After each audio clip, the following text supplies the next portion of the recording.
He built his first radio transmitter at 11 years old. He flew his first airplane at 14. By 32, he had set the world speed record for airplanes, circled the globe faster than anyone in history, produced some of Hollywood's most ambitious films, and was building one of America's great fortunes into something even larger. And then, slowly, and then all at once, the same mind that had driven all of it began to consume itself. His name was Howard Hughes, and his life, spanning Hollywood mogul, aviation pioneer, defense contractor, Las Vegas tycoon, and tragic recluse, is the most extraordinary and most heartbreaking story in American business history. Howard Robard Hughes Jr. was born on December 24, 1905 in Houston, Texas.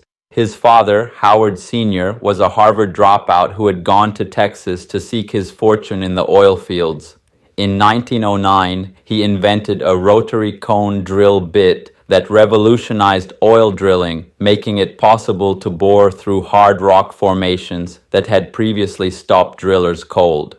He patented the technology and formed the Sharp Hughes Tool Company to manufacture it. Every oil well drilled in the world needed his bit. The family became enormously wealthy. The younger Hughes showed technical genius from childhood. At 11, he built a radio transmitter out of an electric doorbell. At 12, he made a self-starting motor for his bicycle. At 14, he took his first airplane flight, and flying became the passion that would define everything that followed. When his mother died in 1922, and his father followed 2 years later, Howard Jr. was 19 years old. He inherited an estate worth $871,000 and full ownership of the Hughes Tool Company. He was declared an emancipated minor, legally an adult, and dropped out of Rice University. He had a fortune, a factory that generated cash steadily, and absolutely no intention of sitting still. He moved to Hollywood. Hughes arrived in Los Angeles in 1925 at the age of 19, determined to make films. He produced his first Hollywood picture that year. He lost money. He made 2 more, and those turned profits. Then, in 1927, he began work on Hell's Angels, a film about British aviators in World War I, with aerial sequences so ambitious that no studio would have attempted them. Hughes spent almost $4 million on the film. He hired hundreds of pilots and planes. When talkies arrived mid-production, the jazz singer had just changed everything. He reshot almost the entire picture with sound. He fired multiple directors and eventually took over direction himself. He launched Jean Harlow into stardom with the film. When Hell's Angels opened in 1930, the aerial sequences were hailed as the greatest ever filmed. The budget had been enormous. The box office was strong but didn't fully recoup it. Hughes didn't care. He went on to produce Scarface in 1932, fought the censors over its violence, and later acquired RKO Pictures in 1948, one of Hollywood's Big Five studios. But by the time he reached Hollywood's heights, Aviation had already claimed him. In 1932, Hughes founded the Hughes Aircraft Company in Culver City, California. He built his own planes and flew them himself, an unusual combination in an era when most aircraft manufacturers hired test pilots. He was a perfectionist about engineering and a daredevil about flying, and the combination produced results that stunned the aviation world. On September 12, 1935, Hughes piloted his H-1 Racer, an aircraft of his own design, to a world land plane speed record of 352 miles per hour. The following year, he set a transcontinental speed record. In January 1937, he flew from Los Angeles to New York in 7 hours and 28 minutes, cutting the previous record nearly in half. And then, in July 1938, Hughes climbed into a modified Lockheed Model 14 and flew around the world in 91 hours and 14 minutes, obliterating the existing record and returning to New York to a ticker tape parade. President Roosevelt sent congratulations. The nation celebrated. At 32 years old, Howard Hughes was one of the most celebrated men in America.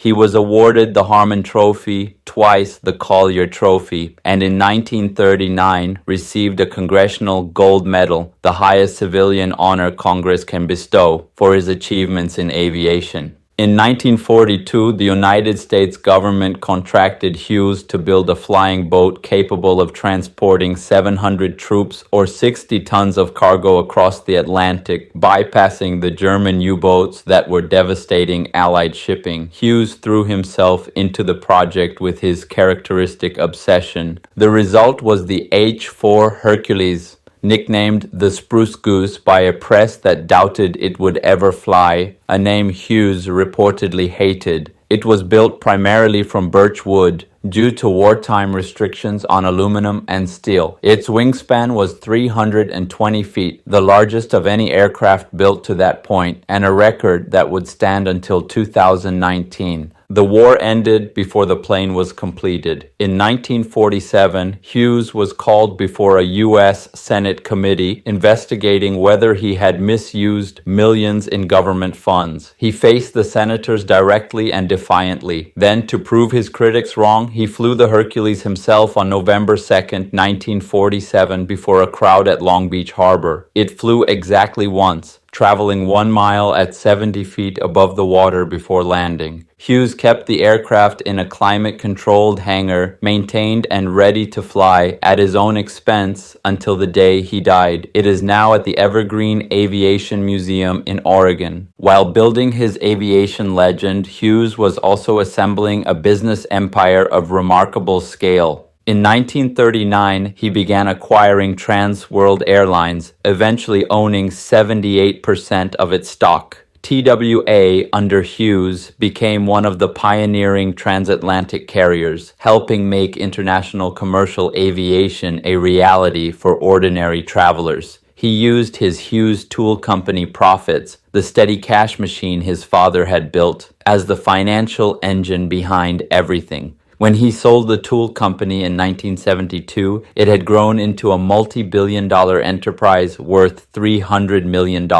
Hughes Aircraft, meanwhile, had evolved from a personal aviation project into one of America's leading Cold War defense contractors, building radar systems, missiles, electronics, and satellites that formed the backbone of American defense during the most dangerous decades of the century. And then there was Las Vegas. In the late 1960s, Hughes arrived at the Desert Inn and checked into the penthouse. When the hotel management eventually asked him to vacate, the penthouse was needed for high-rolling gamblers. Hughes simply bought the hotel. He then proceeded to spend an estimated $300 million acquiring the Sands, the Frontier, the Silver Slipper, the Castaways, and several other properties. He became the largest employer in Nevada. He was instrumental in transforming Las Vegas's image from a mob-controlled gambling town into something closer to a legitimate entertainment and hospitality industry. But the decline had been running alongside the success for years.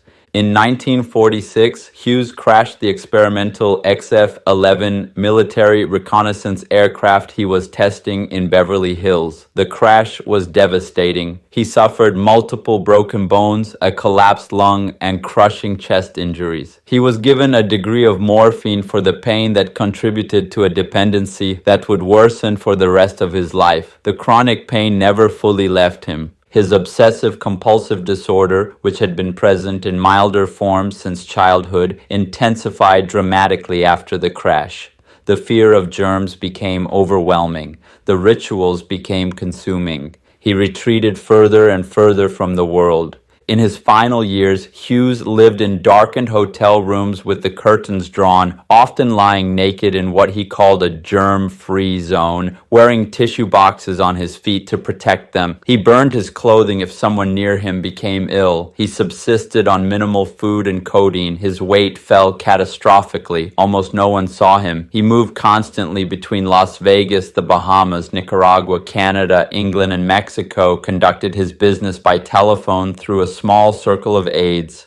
Howard Hughes died on April 5, 1976, in an airplane en route from Acapulco to Houston. He was 70 years old. The coroner reported he was severely malnourished. Multiple hypodermic needles were found broken off in his arms. What did Howard Hughes actually build? Four things that outlasted the tragedy. First, aviation records that pushed the entire industry forward. His speed and distance records in the 1930s drove the aviation industry to compete and innovate. Every milestone he set became the new floor. Second, Hughes Aircraft, a Cold War defense powerhouse. What started as a personal passion became one of America's most important defense contractors, building the systems that protected the country during its most dangerous decades. Third, the Howard Hughes Medical Institute. Founded in 1953, it has grown into one of the largest private funders of biomedical research in the United States, with an endowment now exceeding $25 billion, funding science Hughes never lived to see. Fourth, the American myth of the eccentric billionaire genius. Hughes defined the archetype: visionary, perfectionist, reclusive, tragic. From Bruce Wayne to Tony Stark, every fictional billionaire genius carries his shadow. He became the template for the American imagination of what extraordinary wealth and genius can do to a person. 3 lessons from Howard Hughes's life. First, use inherited wealth as fuel, not a destination. Hughes could have lived comfortably forever on his father's fortune.